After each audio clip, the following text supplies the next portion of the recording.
Yes, coming to 𝗏, can you tell us what led to the breakup of 𝗏? Well, because most people blame UDP for the break. Yeah, people blame UDP for the breakup of 𝗏 because I resigned from 𝗏. But in my resignation, I made it quite clear that I was resigning from not the political party, but not the loose alliance of political parties. UDP is committed to that. And of course, that would mean that it would be, what would be a party-led alliance. It would not be, a new political party which would sponsor the candidates for either the presidential or the National Assembly elections. But what really I found unacceptable is the fact that some people tend to think that others do not have any moral standards. Others cannot measure up to the best practices. Others cannot protect the rule of law and constitutionalism. I could not really accept that. And the day prior to my resignation, I believe this was about 7th of February when I attended my 7th of February 2006. We are given a set of criteria, 7 criteria that one has to fulfill for you to be qualified to be selected as presidential candidate by 𝗏. Who designed those criteria? Well, it was designed by a committee. Designed by a committee. And what are those criteria? Some of those criteria? Well, some of those criteria were that you have to be a man of moral standing, you have to be electable, you have to be some kind of an orator, those type of things.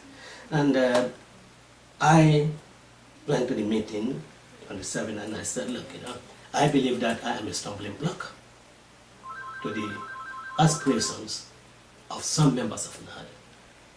And I reminded them that from inception I've always stressed the fact that we have to be sincere and honest. We have to face realism.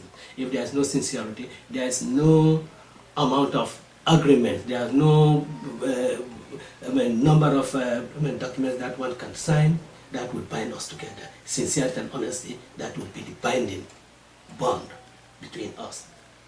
I said, look, I do not accept any other criteria for selection of a 𝗏 presidential candidate other than what is stated in the Constitution of the Gambia. This is I think this is a mockery. It is something that it is a ploy that is really intended to keep us, dragging this selection process. But since I'm the stumbling block, Mr. Chairman, please, here's my letter of resignation. And I resigned, and the chairman wouldn't accept my resignation. And that's because I was going to publish it. I was going to send a copy to the IEC. The chairman would not accept my resignation and wanted some negotiations. But then I had already made up my mind that even if the chairman was successful in his negotiation, I did not think that there was any sincerity. I did not think that there was any sense of purpose amongst members. And when I resigned, I think at that time Mr. Jallo was the only person whose nomination was on the floor. I would have thought that a consensus would have been worked around Mr. Jallo, but instead I understand Mr. Salah also came back into the race. So for me, as well as Mr. Juara too. Well, I subsequently understand when Mr. Jallo, deferred to Mr. Salah, Mr. Juara also came in, and this just shows that really there was not that degree of sincerity that was required to keep us together in 𝗏. And I hope that if at all the opportunity that STGDP and people, of course, throughout the world are clamoring for presents itself to us again, we will learn from those mistakes and make sure that we are bound together by sincerity, by determination, to give to the people of the Gambia what they want and not to give to ourselves what we want. Your party remains by far the largest opposition political party in the Gambia. But votes for both yourself and the UDP had been steadily decreasing over the last 3 elections. How do you explain this? That is absolutely Don't you think you should give way to a younger leadership within your party structure? I am prepared to give the leadership of the party to anybody. I'm prepared to accede to any person within the UDP to be contest as presidential candidate. I'm prepared to concede that. And I have made that known. Even before some upheavals within the UDP, I had made that known that anyone who is willing to take up the leadership of the UDP is welcome to do so. After all, I did not seek leadership of the UDP. I was drafted, and I'd be quite willing to relinquish the leadership position, and for that matter, presidential candidate to any person within the UDP. The decline, of course, in the votes has various factors.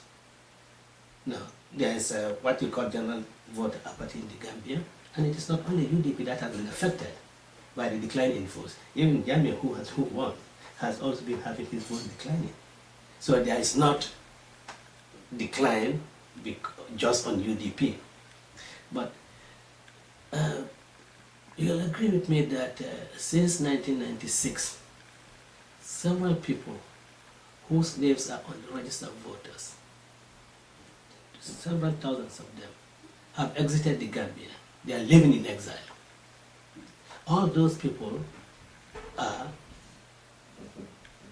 registered members of the UDP. I'll just give a typical example. Our candidate for Combo Central, Mr. Jani, he is here with his family of about 15 to 19 people, and they are all registered voters. And their names are on the register of voters. So they have not voted. Yeah? So these are some of the factors that really explain for UDP's decline in votes. In addition, of course, to we cannot ignore the fact that there has been general vote apathy in the country. Do you genuinely believe that free and fair elections can ever take place under the rule of President Jammeh? Well, I don't want to be too pessimistic. I also do not want to be too optimistic. I'll just stay in the middle and say that I hope that the officers and the commissioners at the Independent Electoral Commission will be men who will follow the dictates of their conscience, that they will be men who will want to leave behind them a legacy which their children and grandchildren will be proud of. And I hope that they will be and act like the Electoral Commission in Sierra Leone, which commission did not care who was a minister, did not care who was a president or vice president. All that they cared about was that these are two candidates competing for the office of president and competing for various electoral, for the various elective offices. So they never had any bias for any of them. I hope that our Independent Electoral Commission will do the same.